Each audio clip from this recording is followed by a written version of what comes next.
Okay. Why are you coming here? Hello, and welcome to the May 28th, 2019 Ogden City Council meeting. Very excited to be here tonight for some very special celebration.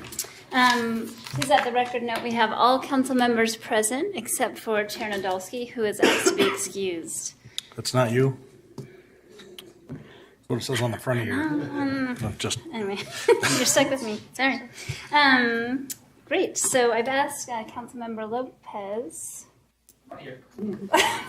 I swore he was there a minute ago. Do the pledge for us. Everyone, can you please rise and repeat after me? I pledge allegiance to the flag of the United States of America and to the republic for which it stands, one nation, under God, indivisible, with liberty and justice for all. Thank you. Please join me in a moment of silence.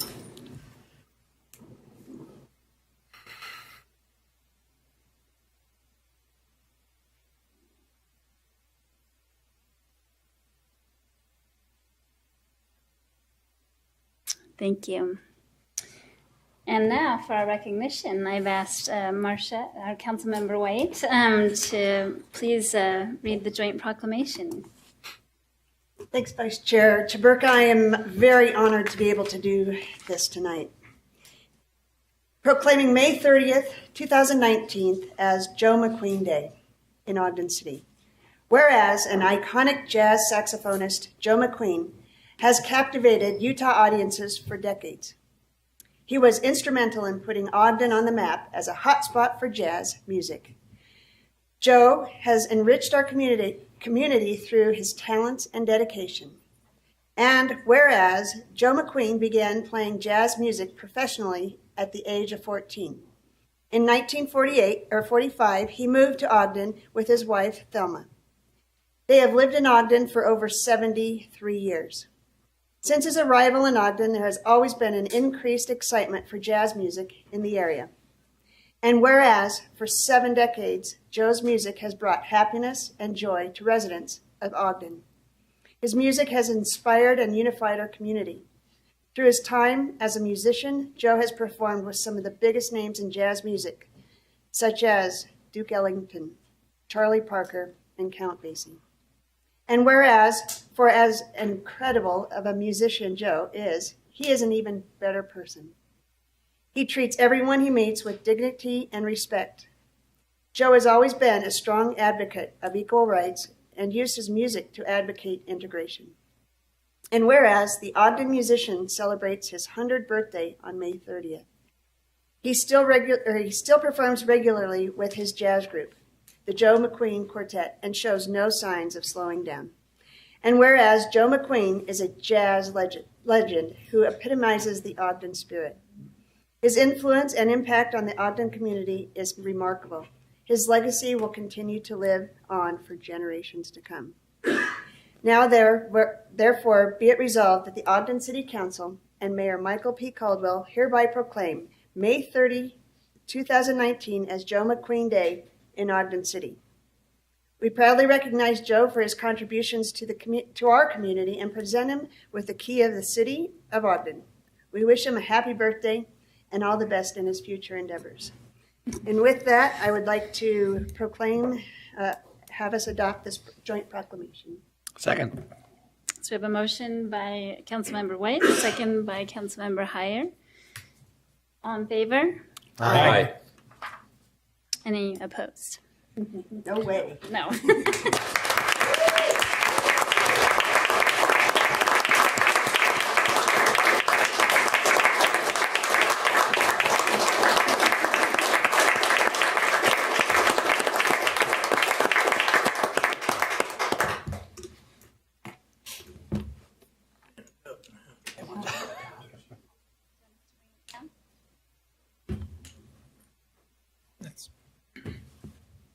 Yeah, I think he's going to talk.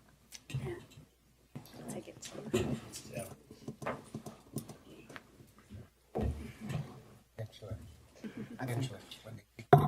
Thank you. Thank you. Yeah, let's do it. Yeah, we'll do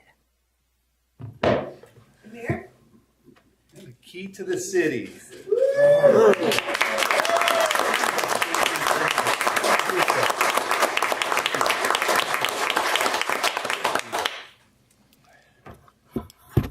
I'd like to say a few words if you don't mind. Please.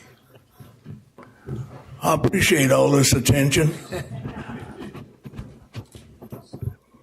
Oh, I dropped something off of there. When I first came to Ogden, the guys I came here with I could have killed because they brought me here in the middle of winter and we didn't have any winter clothes.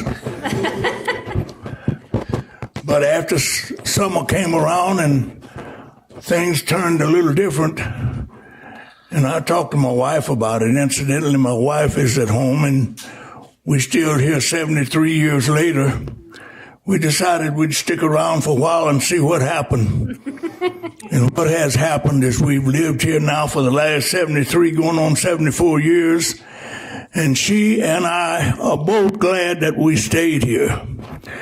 I don't think we could have gone any place that we would have had as much love and appreciation as we have had here in Utah. And I tell my wife all the time, I think we made a good choice.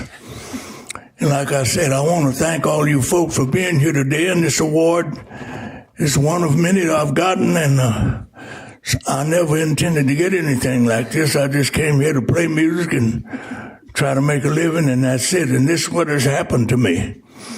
But I thank all of you and appreciate everyone coming out here today, and hope all of you have a nice day, and may the good Lord take a liking to you. Thank you.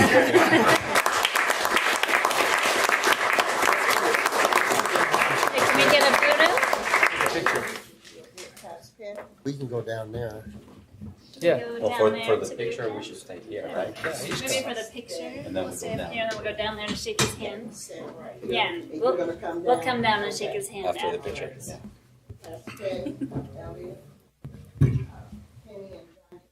Anybody that's here that you'd like, yeah.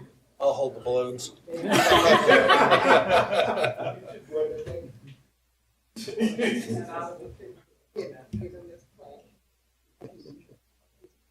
I'll set it.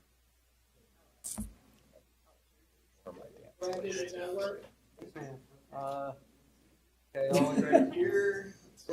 They can Photoshop us. I'm the short one. All right. 1, 2, 3.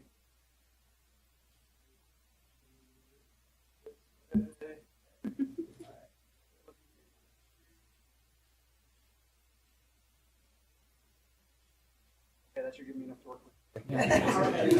Okay, we have to express it.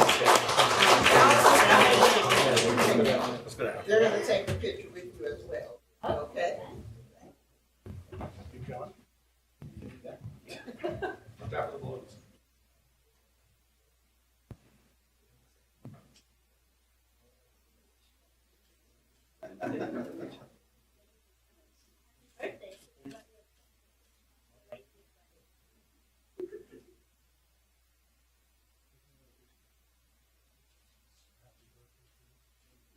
He's right behind.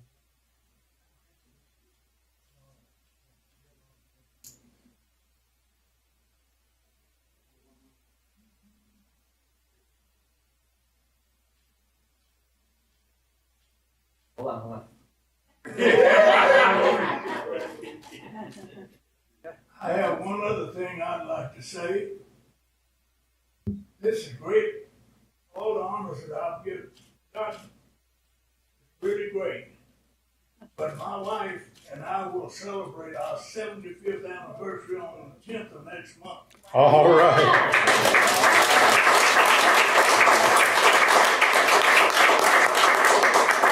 And to me, that'll overshadow everything else that's There you go. Thank Give you. her our best. Give her our best, okay? We've got her. So this is going to be the key really good.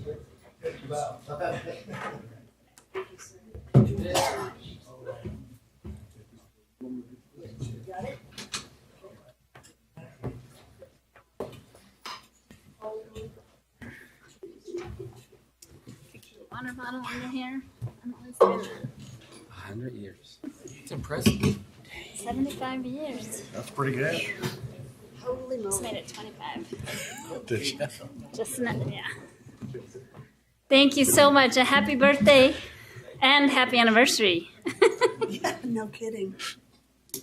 Mrs. Chair, for the night, if I could just Oh, jump in please. before they go. Please. Just wanted to say I had the opportunity to celebrate his 100-year birthday at the Capitol, and it was amazing to see the people that have come from all over that were there to celebrate that. And I thought about that. It always comes up how much joy you've brought into people's lives over the years. And I think it's phenomenal. You think of how long you've been representing Ogden and playing the saxophone and bring joy into people's lives. And I read a quote that I thought was applicable to you, and it was from Mother Teresa. She said, "Joy is prayer, joy is strength, joy is love, joy is a net of love by which you can catch souls." And I wonder how many souls, because of the joy you've brought into this community and into lives, you've really affected. You're an absolute icon. We appreciate the opportunity to honor you, and you're an inspiration to probably every single person in this room. So thank you for everything that you've done. Thank you.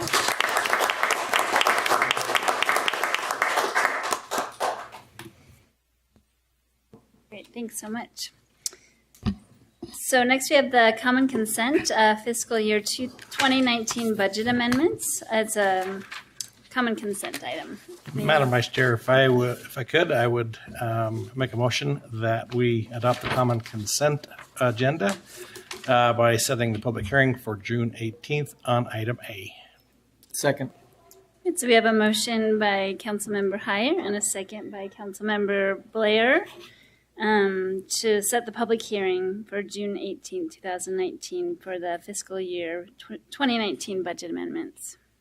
All in favor? Aye. Aye. Aye. Any opposed? Great, thank you. Passes. So now we have reports from the Planning Commission. Proposed rezone at 451 30th Street. And I think we have Mr. Greg Montgomery to present to us. Madam Chair, members of the council, you have before you tonight a recommendation from the Planning Commission regarding a petition which had been filed and which the Planning Commission had made a recommendation to you on for your consideration tonight. And what the request is to look at rezoning existing piece of property that is zoned R3 and to rezone it to R4 with a conditional overlay. As this photo illustrates, the property is just east of Washington Boulevard on 30th Street, on the south side of 30th Street. To the north of the property is R3 across 30th Street. To the west is a C3 commercial, and to the east and south is zoned R16 single family. As you can see with this, there are a couple of homes in this air photo. Those are cleared off or being cleared off so that the site would be completely vacant. This gives you an idea of what the property looks like looking at the top, straight at the property looking south, and then on the bottom photo you're on 30th Street looking west, so you can kind of get an idea of the character of the street. The interesting thing about this property is that it had been reviewed by the Planning Commission a year ago for a different development under the R3 zoning.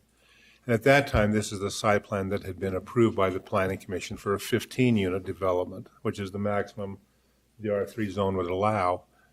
This is the new site plan that the Planning Commission considered as part of the conditional overlay for R4 zoning. You can see basically what has happened there with the proposal of 18 units in the R4 zone. You have some more parking, so the hard surface is more, the landscape is a little bit less. The building height that had been proposed is 2.5 feet taller than what had been approved by the Planning Commission last year. So this gives you an idea of that site layout. The building elevation has also changed. This is what was proposed back in last year under the R3 zone, and this is what is proposed now. Different style of architecture using a mixture of brick and of siding, using a lot of different variations in roof lines. So very much a modern design is being proposed under this R4 zoning. And the reason I give you those things is to show you the difference between R3 and R4 and why the request is for the R4 zoning. In the R3 zone, you can see the setbacks. R4 is 5 foot less in the front yard, a little bit less on the side yards. Lot coverage can be a little bit more, open space a little bit less because you're trying to provide for additional parking on the property. So those standards would revise because you're getting more units per acre. The Planning Commission looked at this as, first of all, is this consistent with the community plan? The R4 zone is interesting that when the community plan was first developed, the property was actually C3, and then went through some downzonings and then some amendments to the community plan to allow that R3 to take place rather than commercial zoning. In this request, one of the things we felt was important was to have that conditional overlay. And what that conditional overlay does, it sets standards that if it were not for this specific design or these specific items, there would not be a recommendation for R4 zoning. So that's why that conditional overlay is important, because it sets some criteria over and above what the regular zoning allows so that the project can be more compatible to the area. And I just kind of explained that right there. So I'll just jump to the next slide. So the commission looked at this. They felt that the request was consistent with the T.O. Smith plan because the revisions had made from commercial to R3, that with the edges, the location, and the transition of spaces, and 30th Street being a collector street, that an R4 with those overlay requirements would be appropriate, consistent with the community plan. This gives you an idea of the existing development area. So in the blue, you'll see those are single-family homes, but those homes are mixed. Some are in R3 zones, some are in commercial zones, and some are in single-family zones.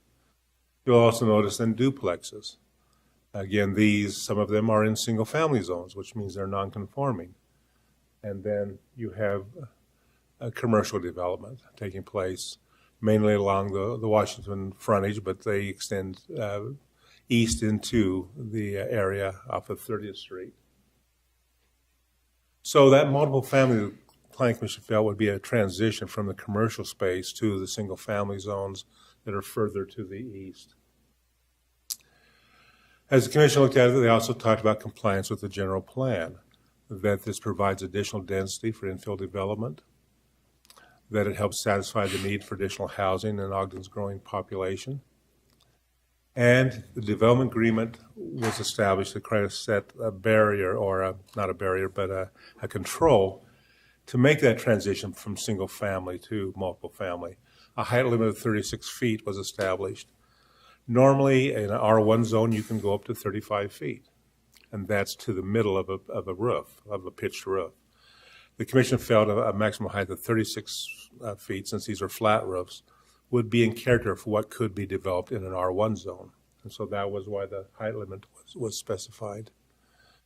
They approved the proposed site plan as a concept plan, knowing that all the details of construction still haven't been developed, but the general layout they felt would then make it acceptable for that area, setting a density of 18 units, where in the R4 zone you could have a maximum of 21 units. Again, trying to make compatibility to the project.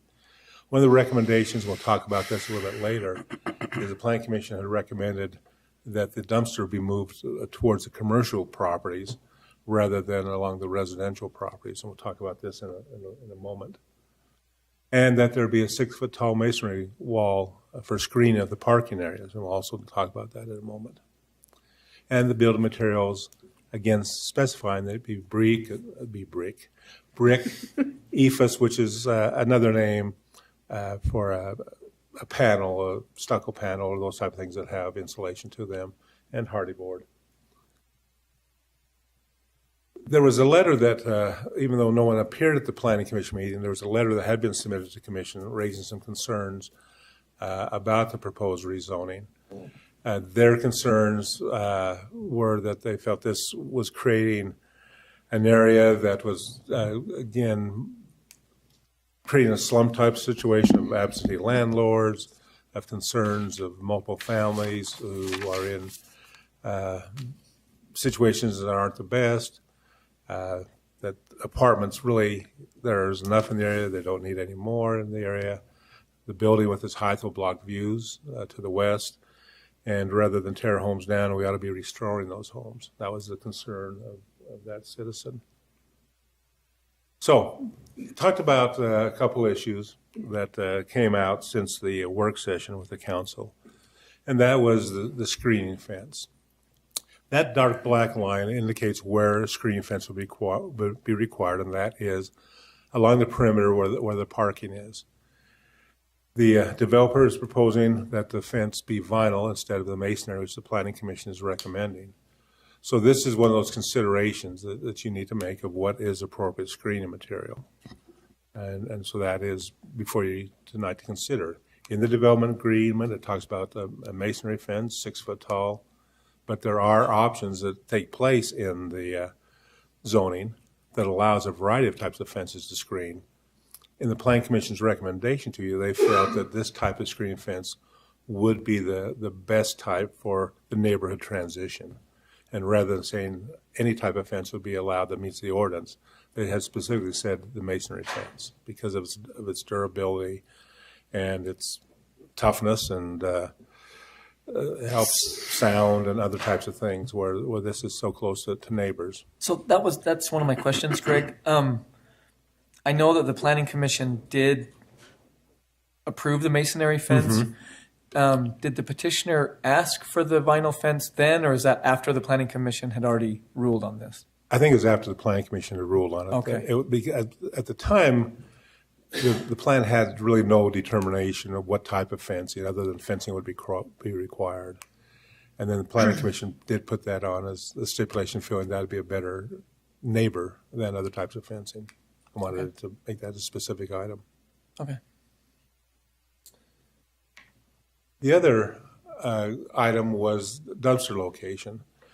The commission had recommended the dumpsters be moved towards the commercial side, which is on the west side of the property, where the developer had proposed it right at the end of the drive aisle that comes in off the east side. That air photo to the left gives you an idea where that dumpster would be. Again, this is the vacant area, but you can see just kind of what's around it. And then you can see where the commission's was considering it more towards a parking lot area that's on other properties. And again, this is another item to look at. And those, I'm sorry, those houses where the red one was, they'll still be there? Correct. These, okay. Correct. These will be same existing conditions. Yeah. But you will have, again, a fence around these also besides that. Now, the developer had submitted a concept to you for a dumpster and its design. And taking a look at that design, it's probably the best dumpster design I've seen. They're really trying to fix mitigations of potential impacts by their design. And understanding the concern that the developer has is those companies who would come to pick up garbage may have a very difficult time and may even have some liability questions as they have to traverse all the parking to get to the dumpster the Planning Commission recommended.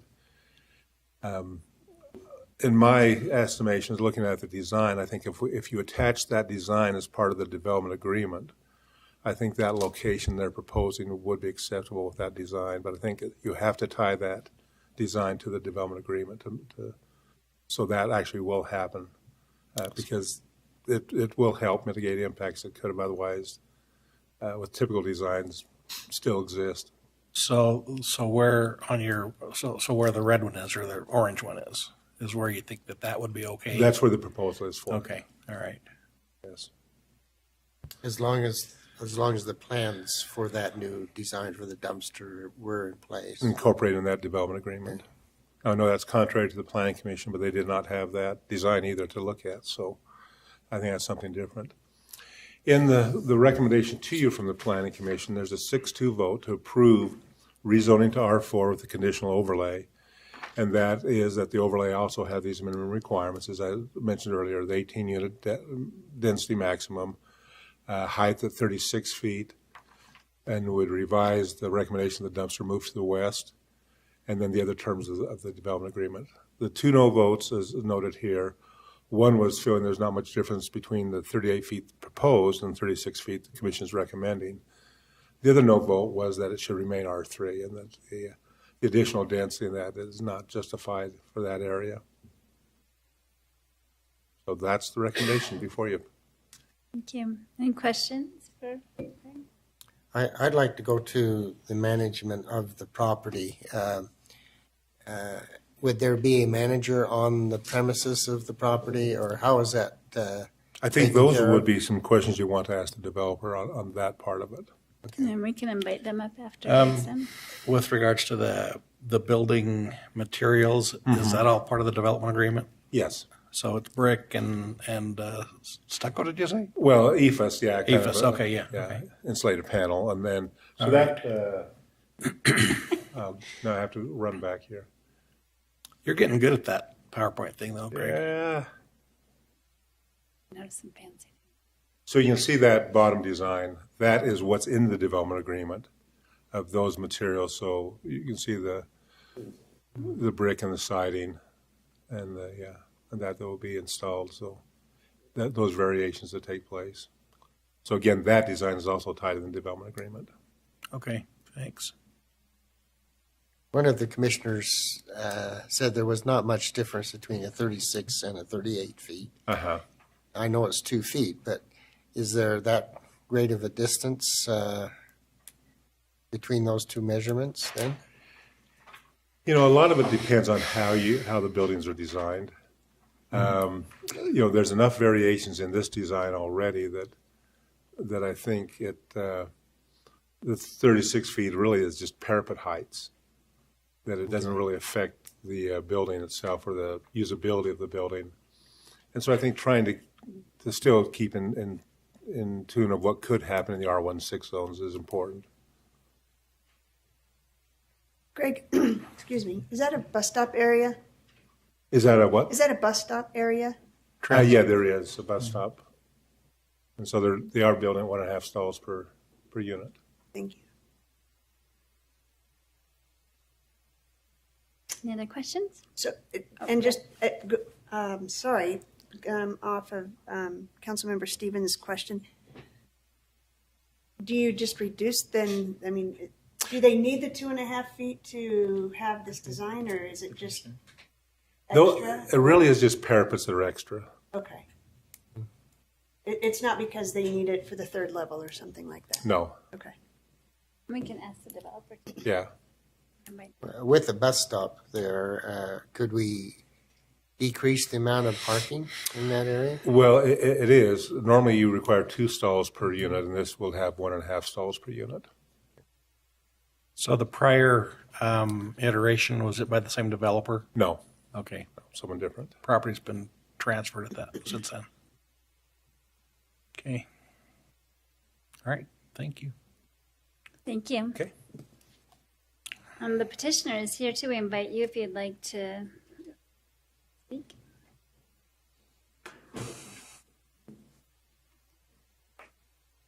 Well, if the council's seen it, this is the products we'll be using on the exterior of the building.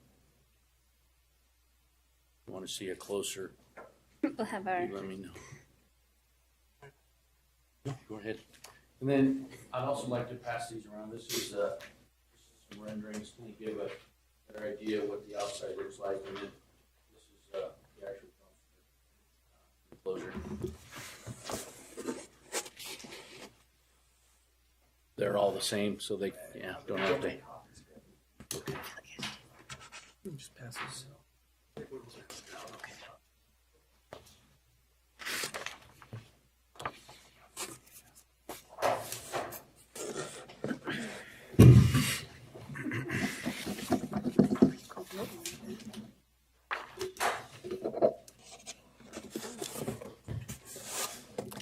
You could keep talking. Okay. We're listening. Okay. The items that are in question for us was the dumpster location and the fencing. 2 reasons on the fencing. One is I think in the email I sent to Glenn there was a picture of the proposed fencing. It's a Simtech fencing, and it's commercial grade, and it has a much better architectural feature, I think, than block. Did they get? Did everyone Yeah, we got see that. See what that was? Okay. And the cost is substantially different. Even though I also sent some features on that. This product is extremely durable. They've tested it over 100 miles an hour wind. And it's being used a lot in commercial grade features where they're having issues with wind. We know that block is a stronger, but we are running into cost features on this project because it's a tight site. But we do feel it is a great feature for Ogden and a great need for what we see is coming here. So, Any What questions? is the total cost of the project? $3 million. Okay. And there was a question about management. I'm sorry, I couldn't tell who was. Yeah, I asked that. Okay, sorry. Councilmember I couldn't Stevens. quite see who was asking that question. So there is not a on-site manager. There is an apartment that will be designated as a manager, but they won't manage the apartment complex on site, but they will deal with anything that happens after hours. Okay. Are they for sale or are they apartments then? The units, they're for rent. For rent.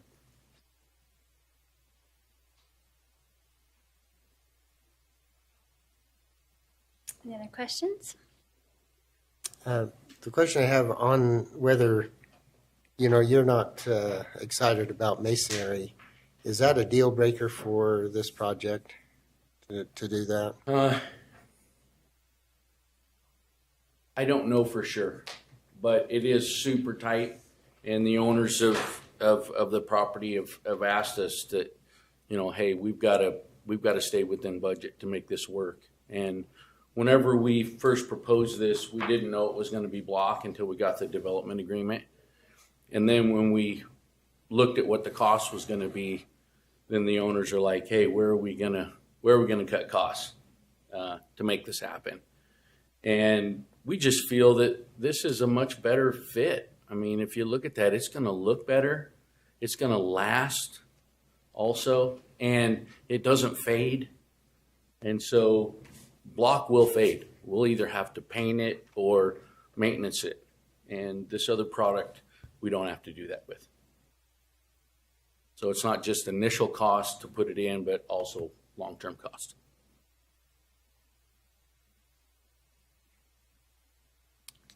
Thanks. Any other questions? Okay, thank you so much. Thank you. By the way, we're excited to do this project. Thank you. Thank you. So I think Glenn updated some of that language if you did want to make any of those suggestions with the dumpster design being included as Greg suggested. So this is a public input, right? So if anybody would like to give any public input about this item. They're not rushing up. I don't see any movement. Oh, did you have a comment? Yeah, Vice Chair Chaburk, I do have another question, and it goes to the 1.5 parking spaces. So the question is, it's because it's on a bus route. Is 1.5 the lowest that we could go? And if we went lower, could we actually have more units in that same footprint? And would that make a difference as far as, was it 28 versus 32 or something? So 18 versus 21. Thank So you. you could have more units based on the lot area under the R4. Parking, if you look at the design, they really are getting tight because instead of your typical parking lot of perpendicular lot stalls, they have one side that's perpendicular and the other side is parallel. So if you add any more units, they really would have a hard time getting the parking in unless, like you said, you decrease. But the only way you can decrease is you have to amend the parking ordinance. 1.5 is the minimum the ordinance would allow us to go. All right. I was trying to see if we could increase the density a little bit more on that same footprint. Thank you.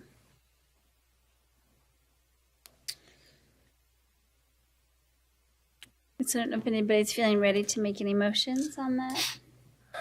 You know, Or do we have to close the public hearing? that's not a This is public hearing. It's just public input. Yeah. Okay, thank you. I'd like to comment a little bit, Yeah. just kind of have the thoughts in my head that come out. That they maybe won't be very cohesive, but I have never seen a vinyl fence that would outlast a brick one. Never. I don't think it happens. It does have other attributes. It does concern me a little bit when the developer is trying to hit a price point, because Ogden is in a situation where we already have a lot of cheap housing.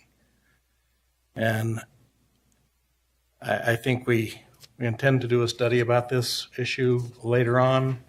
I'm a little apprehensive about continuing to pile on with lots of cheaper rent homes until we do our study. And that's kind of what I heard with the issue with the vinyl versus the masonry. Planning Commission they do this all the time. Been doing it for years. There's a lot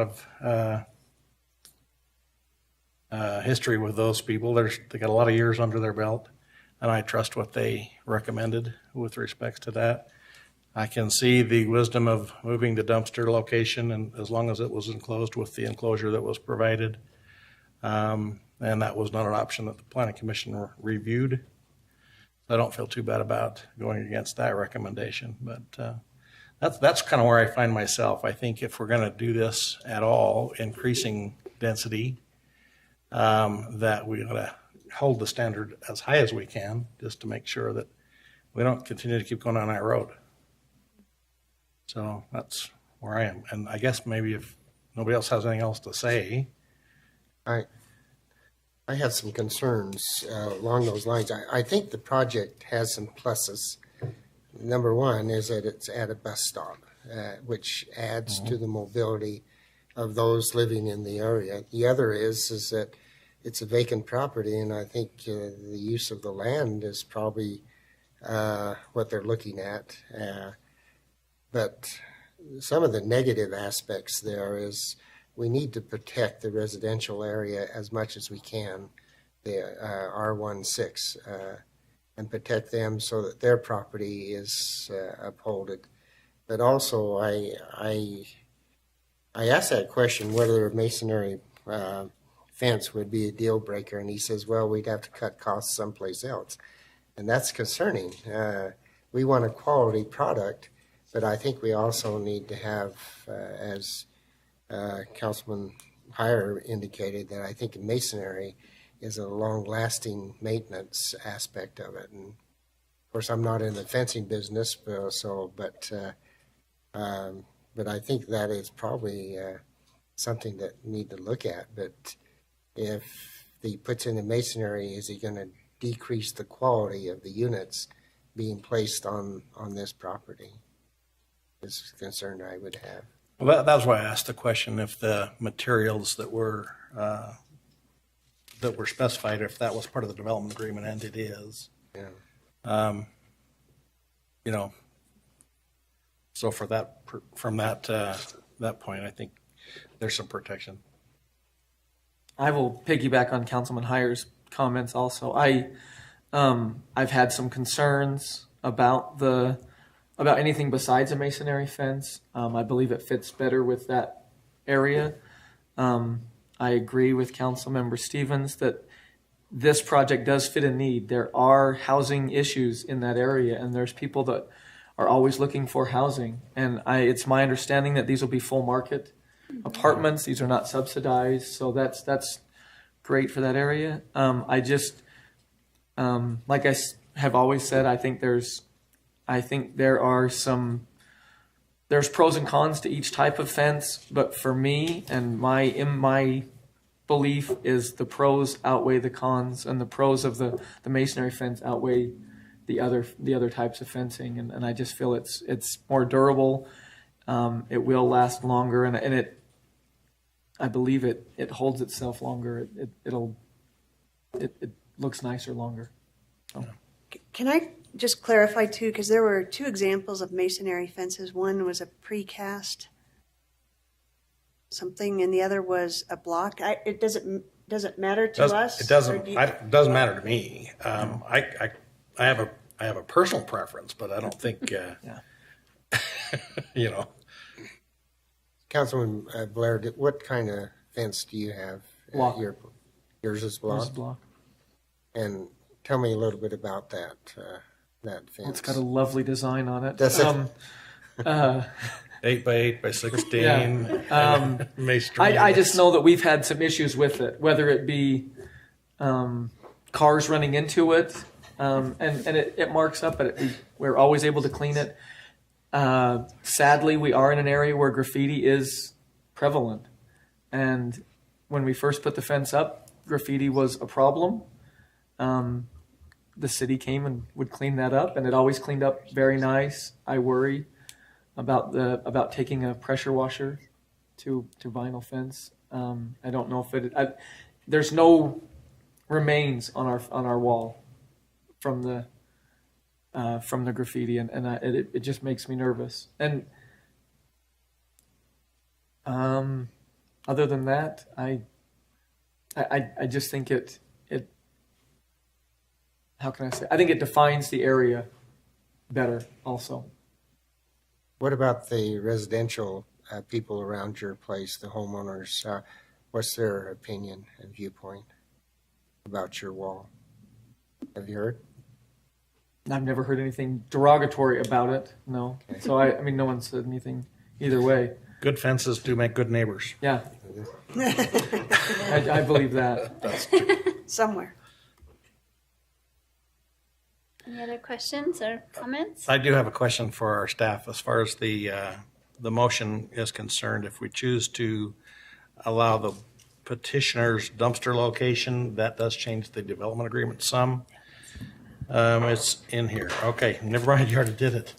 You guys are slick. On top of it. Okay. A whole long thing. Then I'm ready to make this motion. All right. Are you ready to receive it? So I move that we amend section 2.02.3 of the development agreement as part of ordinance 2019-22 to allow the dumpster for the building to be located in the rear parking lot of the west side of the subject area, adjacent to properties that are zoned for commercial uses, or in the rear parking lot on the east side of the subject area, adjacent to properties that are zoned for residential use, consistent with the dumpster design submitted by the petitioner. Is that the whole thing? Yeah. Is that where we end? Okay, good. Yeah, so we have a motion by Councilmember Heyer. Second. And second by Councilmember Blair. I guess to do the amendment of that development agreement 3.02.3. And is that it's a roll call vote. Thank you. Before you go on, Claire, Oh, yeah. so it's leaving the masonry fence but moving the dumpster. I just wanted to make sure that Yes. that was If we what I wanted heard. to change the masonry fence, we could also do that. But right now, this is just about the dumpster. Thank you. That's a good clarification. Yes. Sorry, I That's was. a great This is question. just changing the development agreement, not doing the ordinance yet.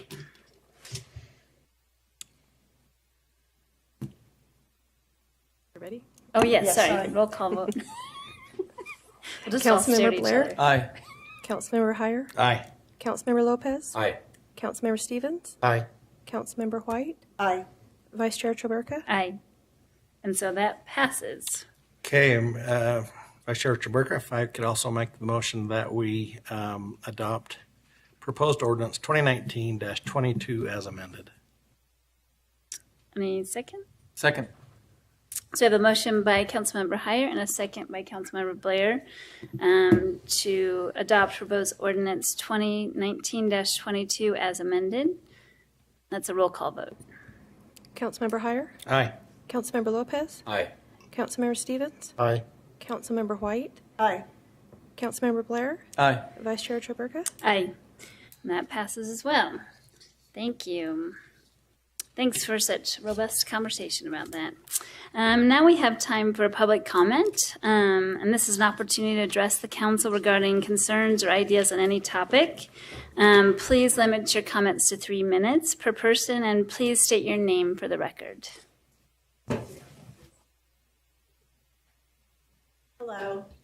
I know some of you. My name's Linda Zeveloff, and I've lived in Ogden for 35 years, and I'm here to advocate for the Community Renewable Energy Act. Does everybody know what I'm talking about?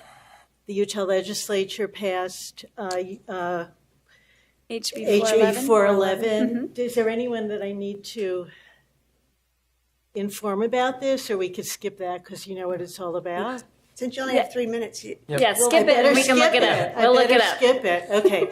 I'm here because I really hope that our city council will pass the resolution that we can opt in on the 100% renewable energy in partnership with Rocky Mountain Power. And I'm very concerned about air quality. For the 35 years I've lived here, I've just seen it get worse. And when I first moved out west, I thought, wow, beautiful scenery, clean air. Well, beautiful scenery is there when you can see it. And so I'm really concerned about that for Joe McQueen. May he live another 100 years. But it also makes economic sense because renewables will be cheaper than the coal that is being phased out. It's an opportunity. We have to do this before the end of the year, as you know. And since Ogden is now this very hot outdoor destination, people come here and this is a draw. We would be we'd be doing the same thing that Salt Lake City's doing, Park City, Moab, Summit County, and Cottonwood Heights. So I'm just really gung-ho about it, as you can see. Somebody came before you a few weeks ago and said the same thing. And you said you'd look into it. So I'm here to ask you, what are you doing about it? Has anything been done? Does anybody know? Great. Well, and you can finish your time and then we... Okay. That's one question. And then I have another question. But basically, I think you know what I'm talking about. Our clean air is about the most important thing we have and or we hope to have. And so anyway, that's why I'm here. But go ahead and answer my question. Has anything been done about this since we're on a very definite timeline that we have to get this done before the end of the year in order to take advantage of this? I don't know why Rocky Mountain Power is limiting it to 1 year. But anyway, so there's my question. Question number one. I have another question. After that. Do the next one. Do the next Otherwise one. You're going to run out of time. A few months ago, students from the Da Vinci Academy came here, and they wanted the city council to adopt the air quality ordinance. I'd like to know what's happening with that. And that's my second question. And I guess my third question would be, who do I talk to find out these things besides coming here? Okay, I'm done. Thank you so much. Should I sit down? Should I stand here? Whatever you prefer. Okay, I like to stand here. Would anybody like to respond? I don't know if you want to. Sure, Vice Chair Traberka, if I'll take a stab. So one of the things that the City Council has done is has adopted a new committee, the Natural Resources and Sustainability Committee. And those individuals are looking into it. We are on our second meeting. Is that correct, Mayor? So they have had 2 meetings. They will look into HB 411 to make sure and to kind of ruminate on that and what is important. The second part of that is that the Utah Clean Energy group and the governor's office has put a group together, and they are meeting with individuals within the city. There's 3 members on the city council, city staff, and we are looking at not just adopting message bills, but actually getting to answers. So we're trying to find out what's important, what goals can we hit, how soon can we hit those. And so we are trying to come up with actually measurable metrics instead of just throwing out an ordinance that says we are going to be carbon neutral by blah, blah, blah time. We are actually working towards a real defined goal. Does that mean that that this is included in that goal to partner with We're Rocky looking at Mountain that Town? bill as part of this. We're looking at that bill as part of an overall Okay. Plan. vision or Vision yeah. plan. Okay. And we should mention that Rocky Mountain Power and Dominion are both on that committee as well. too. So they are sitting right in there with us having these discussions. Can I ask you, who are the people on this council who are on that committee? Myself, Councilmember Lopez, and Vice Chair Chaburka. And when you meet, is it closed door? Can people attend? No, I think I don't know that answer. Is it? I think for the it's an committee, open. Yeah. I think It's not closed, but I don't know that we noticed. there's not a public meeting notice Yeah. needed. Yeah. So who knows about what you're doing then? Yeah. Like, are there minutes that are? Yeah, I don't think we're taking minutes or anything in that meeting. It's not I think I'm looking towards our. Yeah, the staff. It's more of a working committee, so yeah, you can definitely email me or any council member at any time to ask some of these questions too, and we'd be happy to keep you informed as we figure out how that committee is going to communicate. It's a brand new committee, so we're figuring it out. She lives just down the street. All right. Yeah. For me?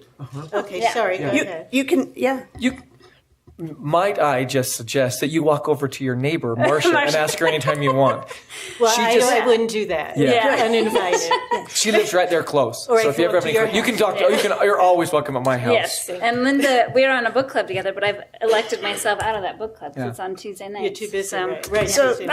and I want to address the Da Vinci, one of the things with the air quality. Again, that's part of that whole group and looking at our air quality, making sure that we are doing the right thing. So that actually has been and will be a goal of that committee, that sustainability committee, and looking at how to come up with the appropriate ordinance. Again, we can throw ordinances out there, but if they're not measurable and manageable, then they don't mean anything. And so we're trying to make it so that it actually moves the needle. And so what does that look like? And so we've actually given that back to the committee to look at that a little bit further. As an FYI, because of the Da Vinci students coming here, we've added 2 high school students to that committee as well. So, Are they Da Vinci students? no, these 2 were not. There's actually 3 students on the committee. 3 students, sorry. One is Da Vinci. One is Da One Vinci. is Da Vinci. Thank Okay. you. Okay. Yeah, Two and are then Ogden the High. others. We maybe should have had her sit down. This is Yeah, really working you- like yeah, our sorry. public What? comment. So, yes. This sounds like you've got about a 10-minute public comment going here. I'm just asking I questions know. on the answers. So, Linda, please, if you want, just reach out to any one of us. And I have done that. Okay, I'm taking your time again, but when the Da Vinci kids were here, I wrote to every single one of you, and only one of you responded. So that's disappointing. But does anyone know who is on the sustainability committee? Has it been publicized? Has it been? Sure. Yeah, we had a ceremony here. So maybe we could Maybe reach after out to you with this? staff Yeah. and send you. I have your email address, so I can help with that. Okay, because, we get yeah. Yeah. And there's so many different people working on different aspects of this. Thank you for your time. Thank you. We will be back. Thank you. Thank you so much for your engagement. Any other public comments? See no movement. Mayor, would you like to make any comment? Yeah, just say I reiterate, I appreciate your passion for this, and there's been a lot of work that's gone into this so far. So as it gets more organized, we'll have more tangible things that we can present, and look forward to some more dialogue. And it was fun celebrating Mr. McQueen's 100-year birthday. Appreciate your efforts in the joint proclamation and that. And then just looking down the line here and what I've seen on news feeds in the last week, there's one other group of people we really need to thank, especially after last week. I think 3 of us had graduates and graduations, and it was amazing to sit through that whole week and look at the passion and commitment of the teachers and administrators we have, and how lucky we are to have that kind of commitment to our kids up here. My kids have absolutely loved going through the Ogden School District, and we can't thank that group of people that make those sacrifices for our young kids enough. So just publicly like to acknowledge what they do and express my gratitude. Thank you. Council members? Since Council Iyer and I are from Ben Lomond, we'd like to acknowledge the graduates of Ben Lomond High School. You said Ogden School District. Yeah, I wasn't playing favorites. They all do amazing work. Well, we'd like to mention that. If I could look as well as Joe at 100, I'm well pleased. No kidding. That guy looks good for 100. Yeah, it's amazing. Today I had an opportunity to attend the swearing-in ceremony of 2 firefighters. And now we have 2 new firefighters with more experience than those just coming on. And at the end of the ceremony, we went out to the grounds and went to the memorial of the firefighters. And on the west wall that is there, that's for the western states, the states that are here in the western, of those firefighters who have fallen or have tragically passed away in their line of duty. They are trying to raise money and funds to build the east side, which would encompass the eastern part of the United States, and they would do the same thing with there. You can buy pavers, and they would put them in along the walkway there, but I was enlightened on the importance of that memorial and the reason why they had developed that type of a firefighter memorial there. So. Thanks. Any other comments? Well, thank you all so much. I think at this time we're going to consider going into a closed executive session. I'll make a motion that we do adjourn into a closed executive session for one of those 7 reasons. Thank you. Second. So you guys are making it really easy on me. I really appreciate it. I've got a motion by Councilmember Heyer and a second by Councilmember Blair to go into the closed executive session. After that, we'll adjourn from the regular. Oh yeah, sorry. That's a roll call vote. Councilmember Lopez? Aye. Councilmember Stevens? Aye. Councilmember White? Aye. Councilmember Blair? Aye. Councilmember Heyer? Aye. Vice Chair Chaburka? Aye. So that's passed. And so I just wanted to mention we'll adjourn from the regular meeting after that, but then we will be back for the special redevelopment agency meeting following that. Thank you. All council members are present with the exception of Chair Nadolski and board member Blair is here and should be joining us any moment. We have a public hearing for fiscal year 2019 budget amendment. So, do we have a presentation? Oh, great, by Lisa. Thank you very much. Welcome, Lisa. Thank you, board members. I broke your microphone. It's a pleasure to be here this evening. The resolution before you tonight is to recognize activity mid-year for the redevelopment agency. We've gone through this in a work session. Quickly, I will recap the resolution before you. The first item is a transfer in from Ogden City of $100,000. The transfer out of the city was adopted by the council last week in council meeting.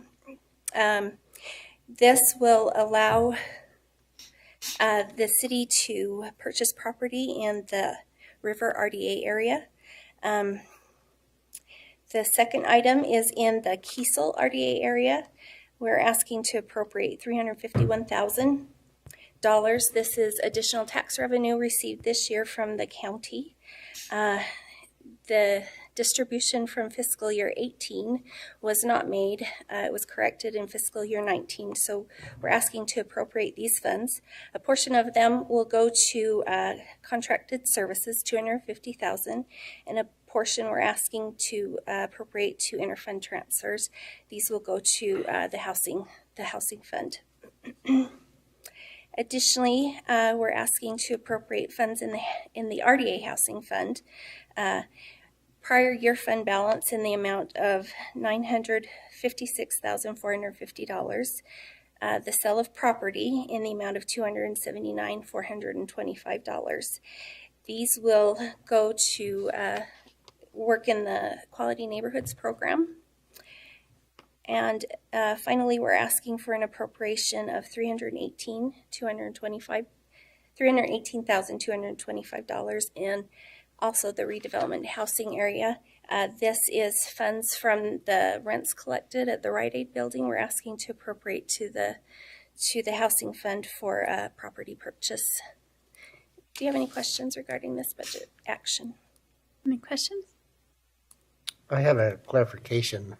The Kiesel amount, in our work session, we asked about that, and it says if we did not appropriate the $250,000, that there would be a delay. Can we have a timeline or when that would come back as a work session for us? Vice Chair, please, Chair Burka, we just get it back as soon as we can. As you know, our calendar is pretty heavy right now with the budget, but we would try and get it scheduled as soon as we can. So probably within a month or 6 weeks. And so what kind of delays are we talking about here? I think Brandon was at the work session. I don't think he's. The contract was in 2 phases. The first phase has been funded already, and they're working on them. I don't know what has been completed in that first phase. We'd have to get some more information from CED. I don't know what they'd need to wait on to start on that second phase. Would be happy to pull that information and get back to you. Send it to Gene and you can distribute it. Largely the delay would be imposed by us, and therefore the calendar for it would be in control from the council leadership, right? That's correct, yeah. So basically, we wanted to give at least a little bit of time for them to put together a presentation so we could talk about the topic. Right. We didn't feel it was enough time to do it between our meeting and this meeting, so that's part of the issue. Well, I think it's important for us to be as transparent as possible on that, but I just wondered what the time element was. I think as soon as possible. I think just to throw this out, it is I think we've been calling it the 2050 plan. Mm-hmm. It's 2019. Probably 6 weeks is probably not a significant amount of that time. It's probably okay if we take 6 weeks to make sure we get it right. Yeah, I like that. Yeah. I like that context. Thank you very much. Any other questions? Good. Okay. Thank you, Lisa. Chair Chabarka? Yes. Is it appropriate to make a motion right now? Please. Although it says public input. For this one, it is a public hearing, right? So yeah, we should ask if there's any. Thank you. Okay. Thanks for that note. Any comments about that? Seeing no movement, I'll make a motion that we close the public hearing. Second. Motion by Board Member Heyer, second by Board Member Lopez to close the public hearing. All in favor? Aye. Aye. Any opposed? Thank you. Can I ask a clarifying question before we go into the motion? Please. What is going to be gained from the delay? The delaying the. We're going to do exactly what in the next 4 to 6 weeks? I believe we're having a work session and talking about the contract and what the expectations are, sort of what the benchmarks are and what we expect to get out of it, and then understand a little bit more how they're going to engage the community in the plan. Is that our role? Hmm? I'm just wondering if that's our role to discuss the contract. Good question. Chair Chaburka. Mm-hmm. Sorry, Vice Chair Please. Chaburka. I would say it's your role to determine whether you want to fund it or not, and so you may ask for as much information as you want to determine if you want to fund that give the funding for that contract. Now, if for some reason the administration wanted to move forward and they found another $250,000 that was already appropriated that they could move around, they could enter in that contract without any additional approval from the council. Board. We're very flexible tonight. It's getting late. Yeah.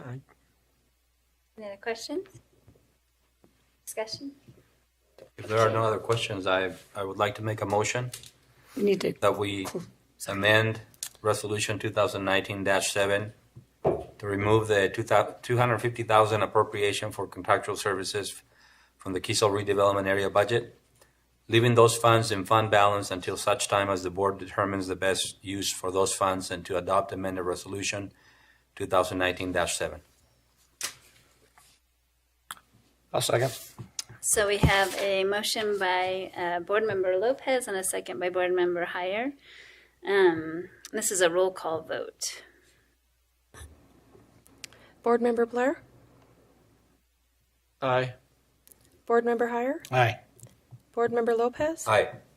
Board Member Stevens? Aye. Board Member White?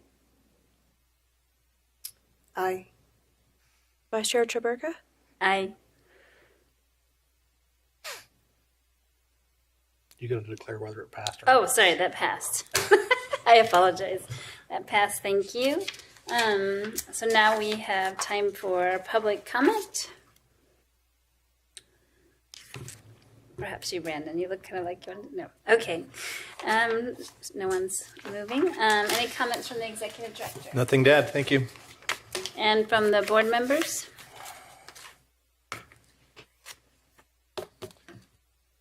No? Great. So I can take a motion to adjourn. So moved. Second. Great. All in favor? Aye. Aye. Any opposed? Thank you.